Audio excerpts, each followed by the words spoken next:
Hi, it's Hazel, and welcome to my channel, Hazel and Aka Design, and welcome to March 1st.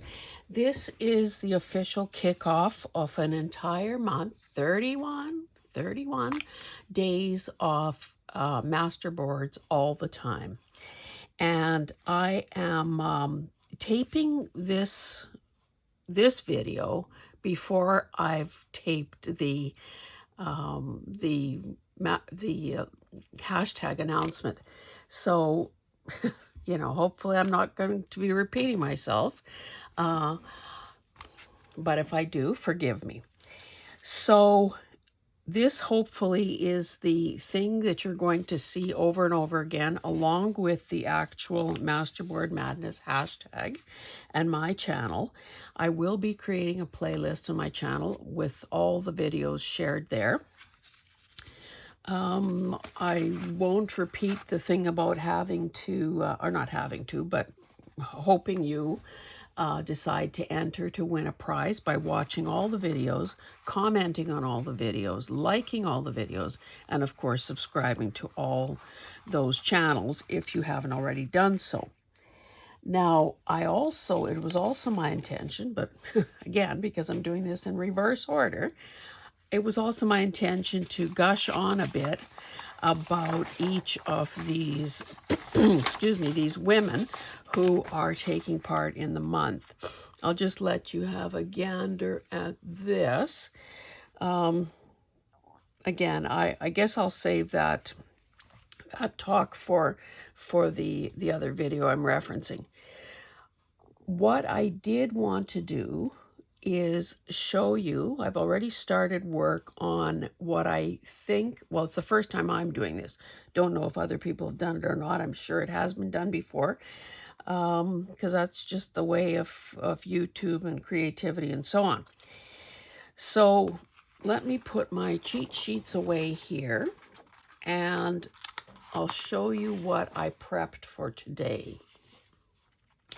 Now, I have a lot of wallpaper pages, sample book pages, well, and I also have rolls of vintage wallpaper and wallpaper borders. And we know that wallpaper is a very resilient type material. And the nice part about this is that I'm sure, well, I didn't test it. I guess I should test it before I so boldly make that proclamation.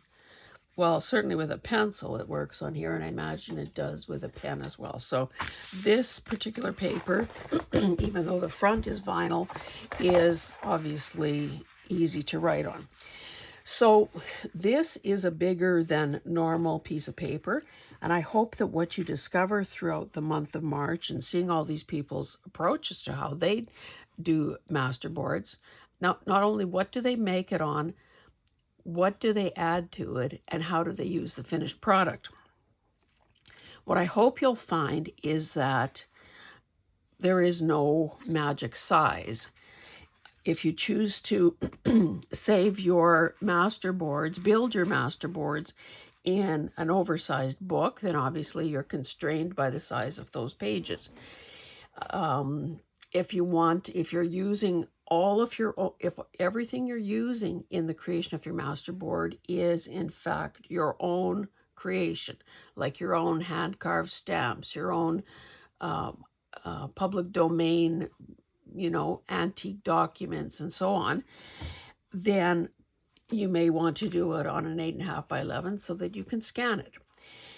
And obviously everything in between. So this one, just for a reference, because I know that I always like to know, well, what size is something?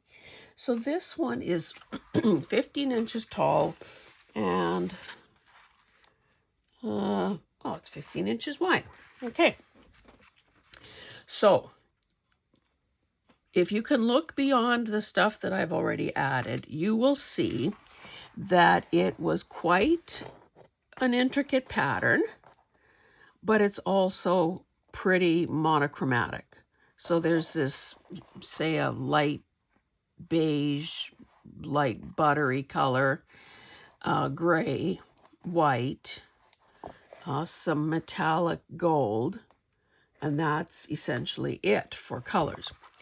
So you may have seen, I would have done it in a thrift haul video, a book that I bought that was all frames. So, okay, so let's just isolate yourself to this part here.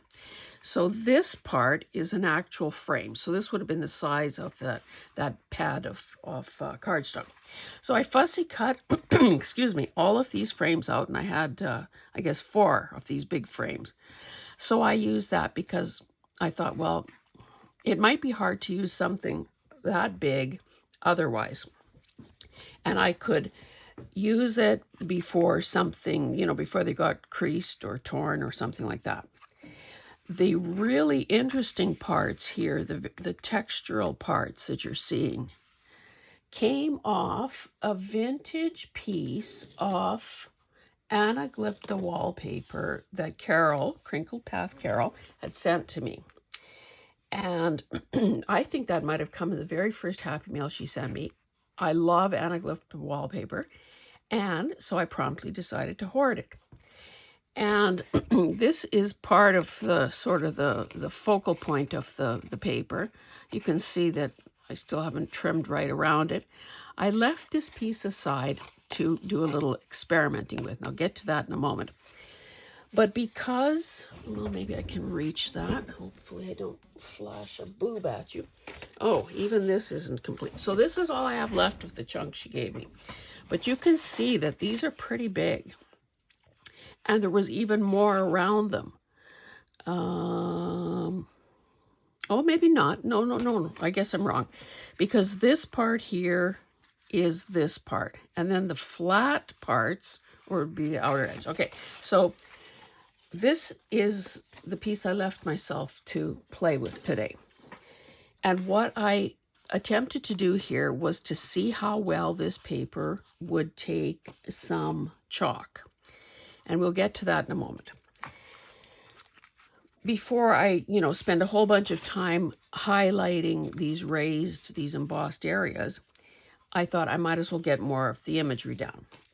So all of these photos, the ones I've glued down, the ones that I've pre-sorted into ovals, larger rectangles and squares, whoops,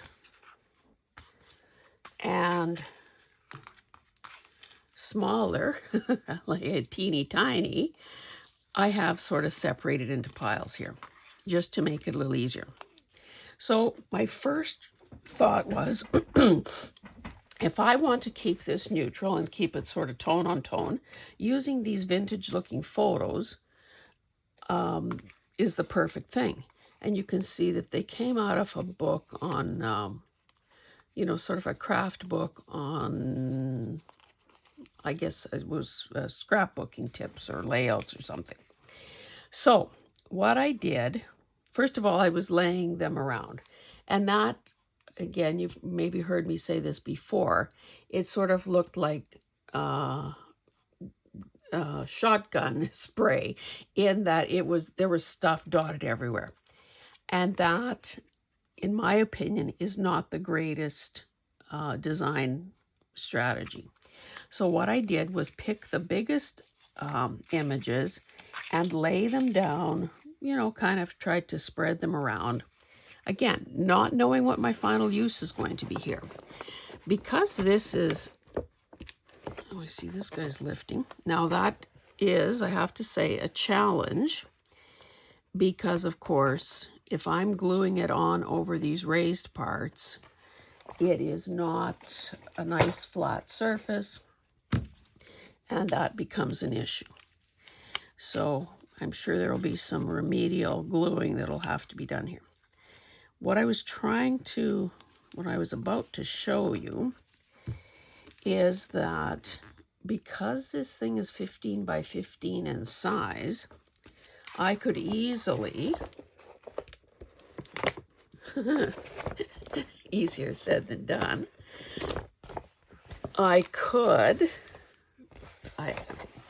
let's just say I could force this to fold and become a journal cover, but that would not be the smartest thing I could do. is what I'm going to decide right now. I haven't tried it before. Now, obviously, see, this is lifting. Obviously, with something this size, if I hadn't chosen these particular elements to put on the masterboard, I could have folded it to make it into a journal cover, or maybe even two, like, you know, at the 9-inch level, and then there'd be 6 inches left for a smaller one. That would be trying to force a square peg into a round hole. That would be fighting with my supplies.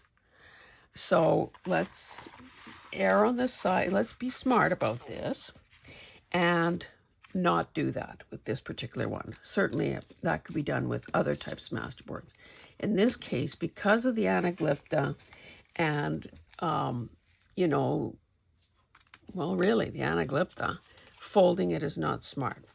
So what I'm going to do, well, that's a rectangle, is just, and I did kind of play around with this a bit yesterday, but of course didn't save the idea, is now add an oval or two to each of these groupings.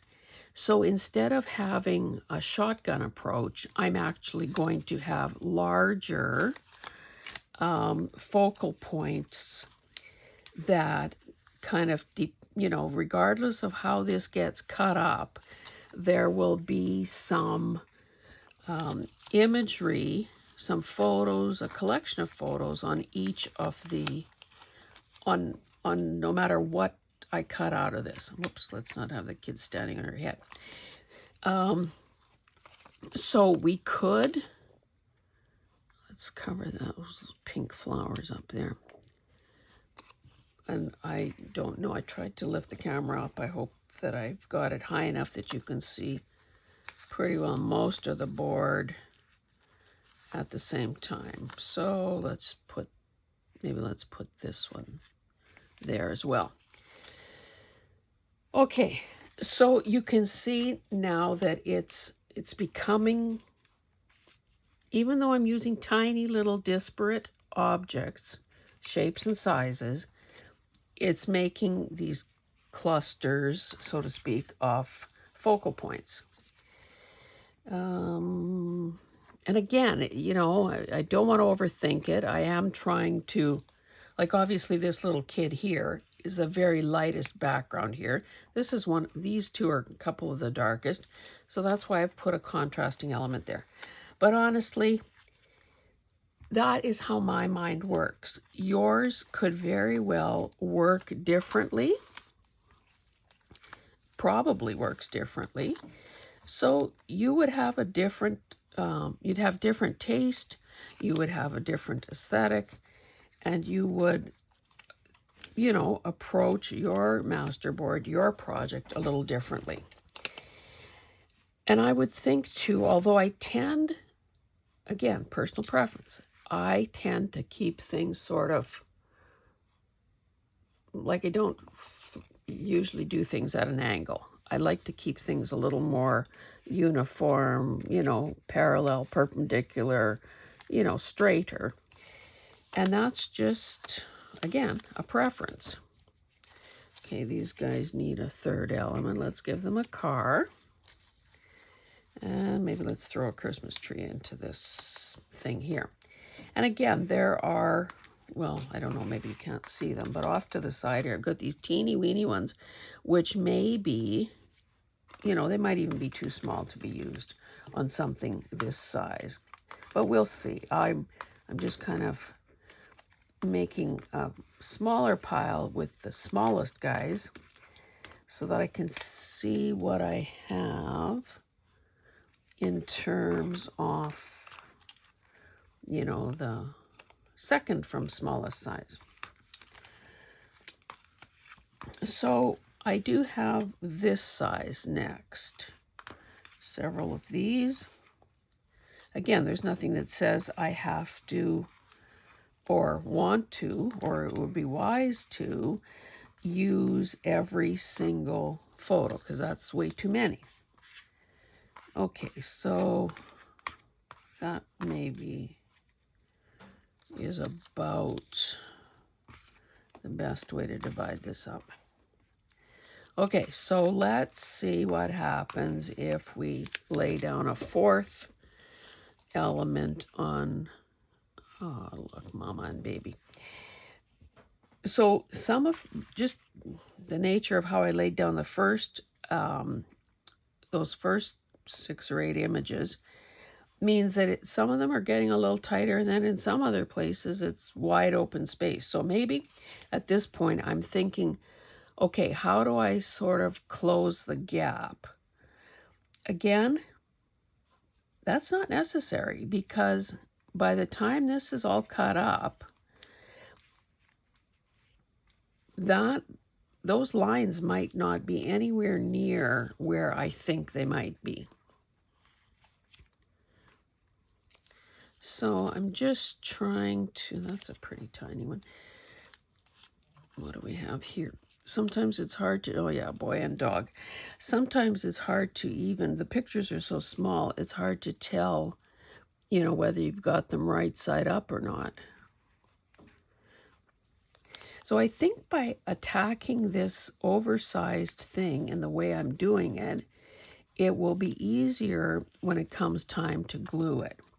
So in other words, if once I have this rough layout done, I would then go, I'd pick one of these spots and I would begin gluing there. And I would treat each of these things sort of as a mini collage. And, you know, and I'm also kind of looking a bit at, okay, are all the, like, what I'm trying to say is I'm including some landscape views as well as just portrait stuff, because that too is going to make it look a little more interesting. I was thinking, I think I started, but I probably didn't finish saying that I like to have things as a rule pretty straight and regular looking, but somehow these photos lend themselves to angling them a bit. Almost as though a person had pulled out a box of photos and, you know, spilt them on the table to have a closer look at what is there. So, you know, that's maybe another way to look at this. Okay, so these guys need something here. And again, I'm making this sound very, very formulaic, but it certainly doesn't have to be that way at all. It can be more random than what I'm making it seem. And it can also, I'm just, excuse me, I'm just working to please myself here and what I think looks good.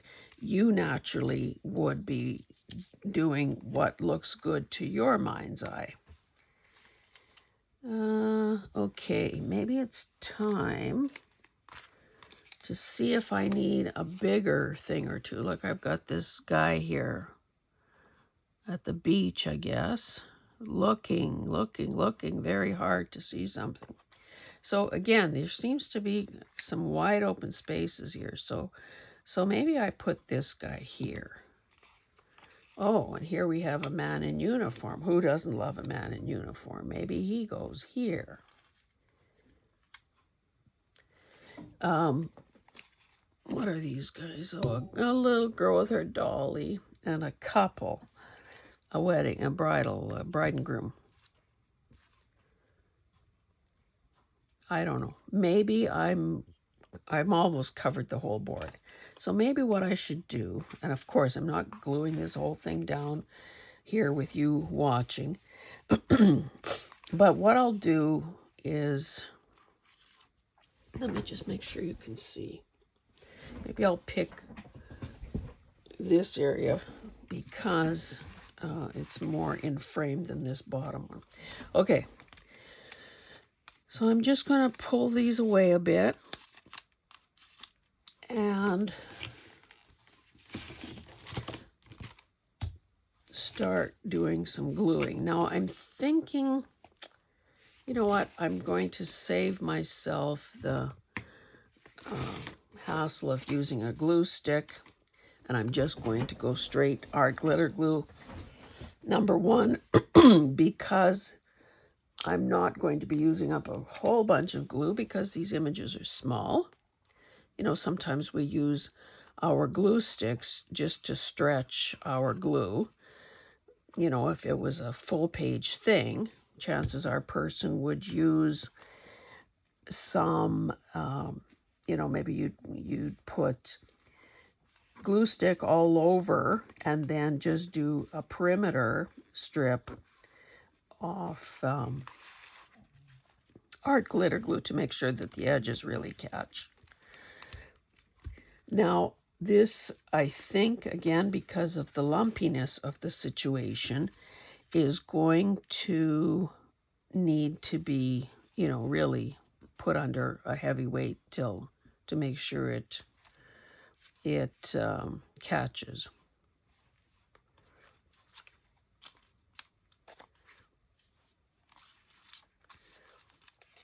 So again, we don't want to overthink it too much. And you know, sometimes I think, and it'll be interesting to see what the other creators say, but I think sometimes that we fall in love with our masterboards and then feel like, I'm never cutting that thing up. It's too beautiful. I wouldn't know where to begin. So don't be surprised if that happens to you too. Okay, maybe I'll angle this a bit and it'll serve to close some of the gap there. Oops. And I think, you know, this particular masterboard might be one that needs some special treatment in the end. And by that I mean, you know, if I find that it still isn't, you know, securely glued down, even after, you know, being very careful and putting it under weight and giving it time to dry and so on, maybe what I would do then is just coat the whole thing with matte medium, just to sort of see this. Now, I don't know what I did. This doesn't look or feel as good as it did before, so I clearly did something different. So maybe I will just add this here and move on to another grouping, knowing that I can always come back or I can learn to love it as it is. Again, because of the randomness of the cutting up part of the process.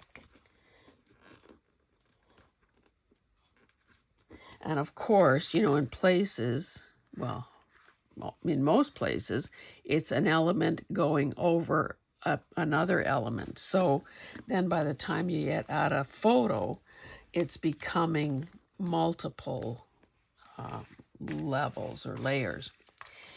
Okay, now this guy on the beach doesn't seem like, anyway, we'll see what happens with him. So maybe let's do this corner. So that's the base piece there. I've got an oval, a couple rectangles, and then this guy's portrait. Let's just do it. Sometimes I've got to, I'm so busy giving you options and reassuring you that, oh, no matter what you do, it's going to be good, and you can do it this way, and you can do it this way, and you can do it this way. And then I say, don't overthink it, and then I proceed to overthink it.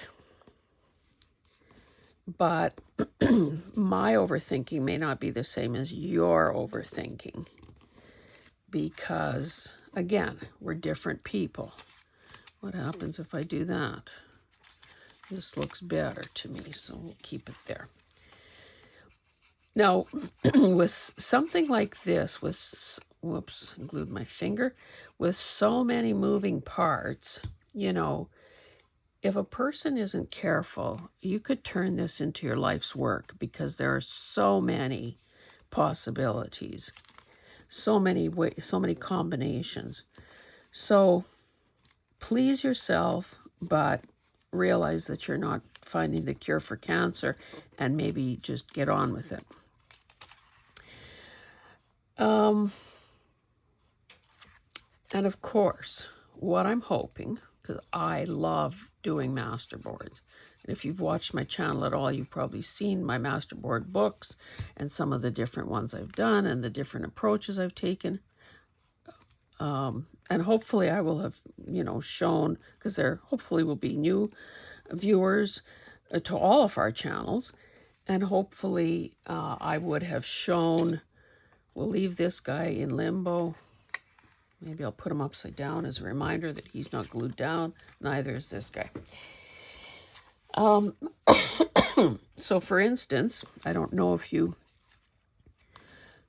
Oh, I know. I did that for Carol's Christmas in July ideas. I was preparing for it last year. As it turned out, there weren't any takers in Canada.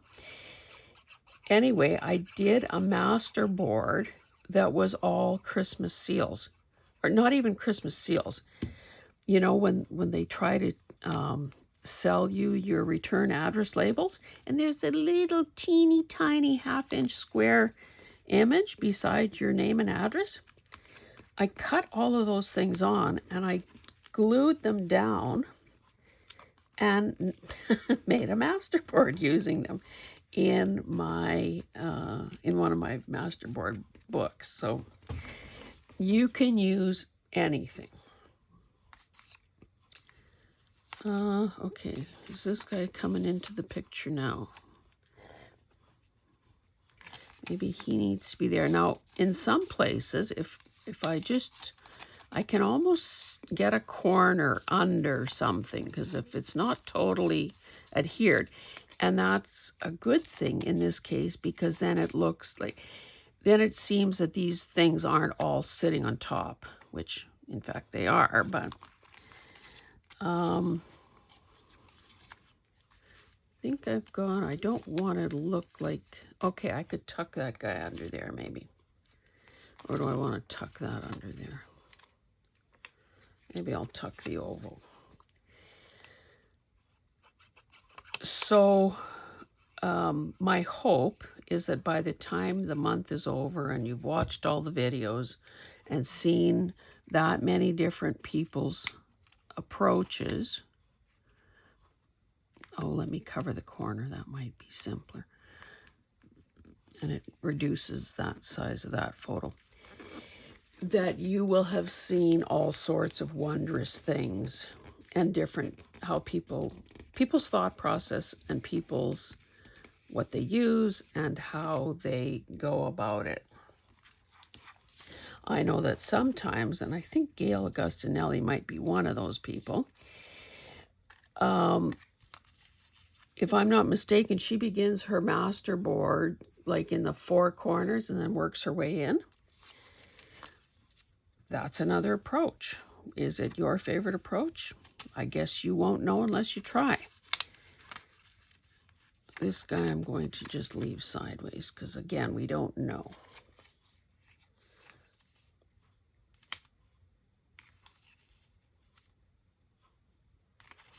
Still don't know about him. Okay, I'll do one more thing and then we're quitting. What can you see? Not that, but that one would be better. Okay, let's do this grouping here.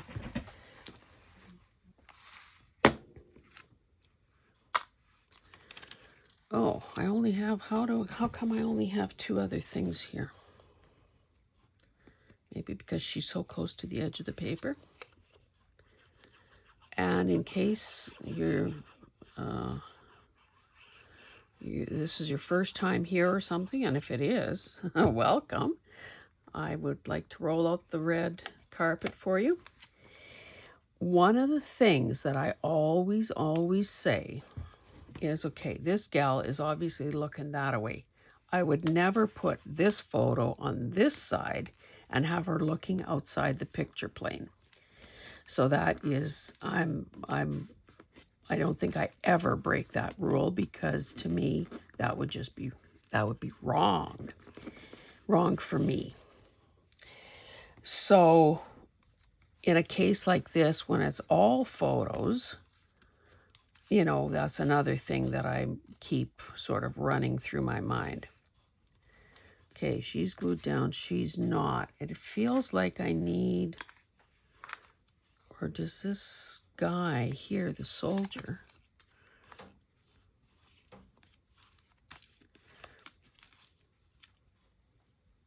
you know, another thing that could work is if, okay, so 15 inches divided by 3, 5, 10, 15. I could almost be doing like a column, like 3 columns of photos. Hey, that might, I think that's, I'm going to switch horses in midstream. I think that's a better idea. And that way I can, yeah, for whatever. I don't need to justify why.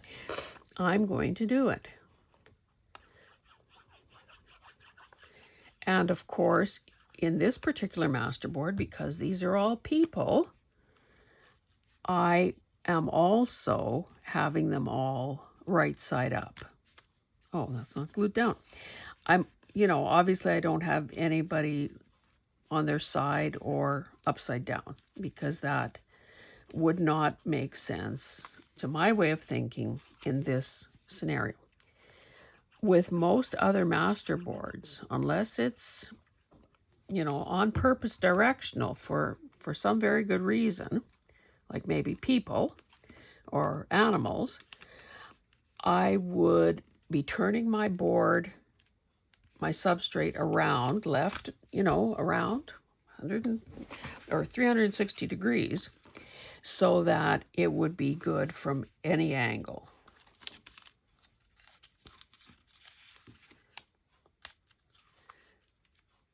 Now that kit is glued down, so I have to work around.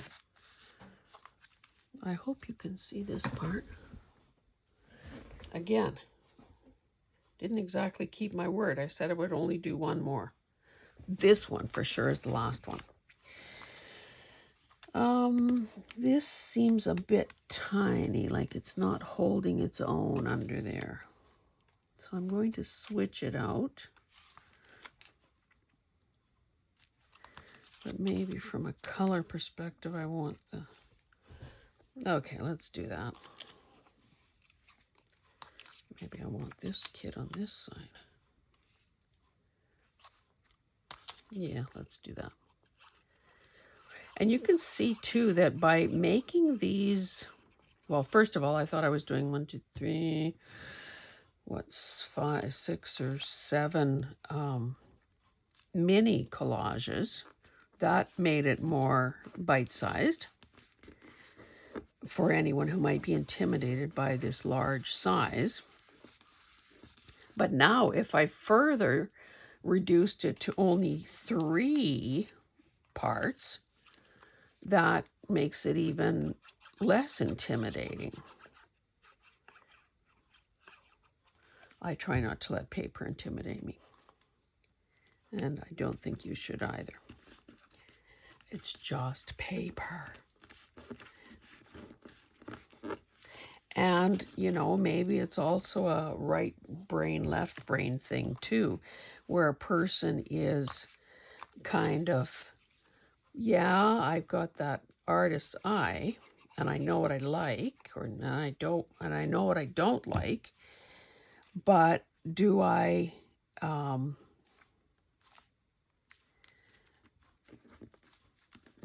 combine some logic as well?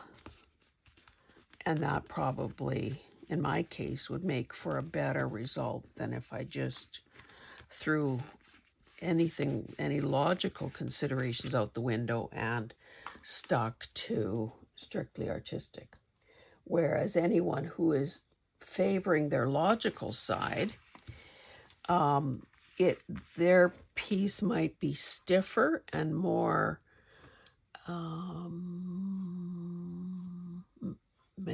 not mechanical, but stiffer and more rigid looking than if they kind of gave their artistic side a little free rein.